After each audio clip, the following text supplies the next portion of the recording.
Greetings, my name is Eric Lang, and this is the latest installment for my YouTube channel, Author Eric Lang. And the installments on this channel lately have been related to my book, Engagement, Focus, and Tension in Project Management. This is built around people-centric project management phenomena and how engagement, focus, and tension can leverage those for increased project velocity and increased quality. Today's installment is going to be a two-parter. It'll be the same short length format of approximately 5 minutes, but we're going to have two interrelated topics.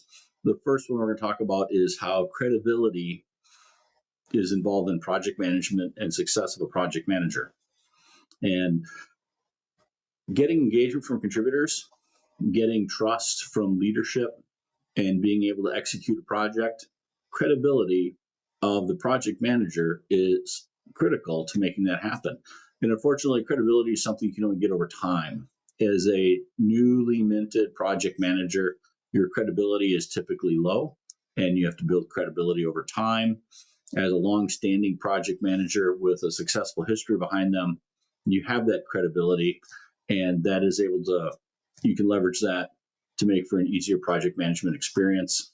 It also means that you can crack the really tough nuts that require the skill sets that only come with experience and a high credibility.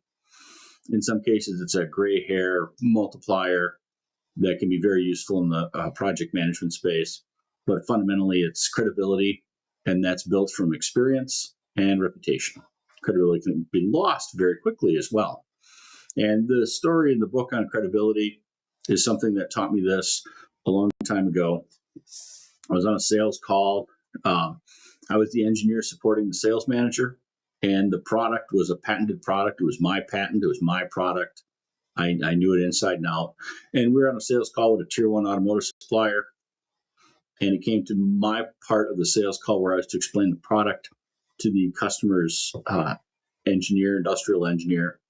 And I did so in detail. It was an effective presentation, longer than it should have been. This is before I knew what 43 seconds meant. And when I was done, the customer looked at me and said, I just don't know about that. And then the salesperson that I was there with, who was 72 years old, proceeded to represent the product to the industrial engineer, who then said, I think that's a good idea. And the presentation the salesperson made was almost verbatim what I had just said, but he got the buy-in and I didn't. And this is where credibility comes in. So you have to learn about what is credible in your organization, how to build it, how to maintain it, and definitely learn how to not lose it.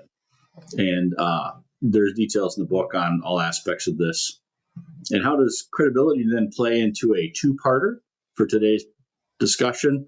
And the answer is, this book is a project management book.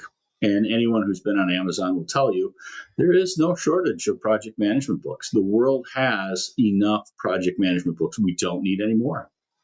So then why write this one? And the answer is in the book itself, in the introduction section, years ago, when I was taking project management in graduate school, I was unimpressed with the information that I was given because it was very heavy on the process and tool side and talked nothing about people. And at that point in my life, I was in my 40s and knew that there were better ways to do this. So I began gathering this information on the people side, and that's why I wrote the book. Because when I go out into this vast a library of many, many, many project management titles, I don't find anything that gives me that practical, people-centric side that I know from experience is so critical to effective project management. So this book is the result of that. So it's out there and it's available. But then again, just because I think it's a good idea, okay, and there seems to be a gap in the market for this type of information, it still doesn't mean it's a good idea. There's an opportunity here to prove it out.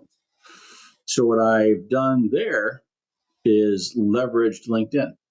And I go on LinkedIn and I look for project management posts. And then I look into if I can apply people-centric project management phenomena to the scenarios being presented on LinkedIn and the questions being asked. And the answer is universally yes. Every single one that I read through, that talks about what can we do other than process, what can we do other than tools, gets into some tangential people discussions. I'm able to frame it very clearly in people-centric project management phenomena terms and lay it all out for an engagement, focus, intention approach. So for me, this is very satisfying to do this and then find that the book itself and the information in there is practical and applicable. And I'm able to execute across in a very, very value add way across LinkedIn. And I get the verification that I'm looking for, that the book and the materials that are in it are a very good idea for project managers. So I'm happy with that. And if you go on LinkedIn, you look around, you'll see me posting on numerous project management threads. And it's partly to share information. Obviously, the posts are free, so you get the information from the book for free.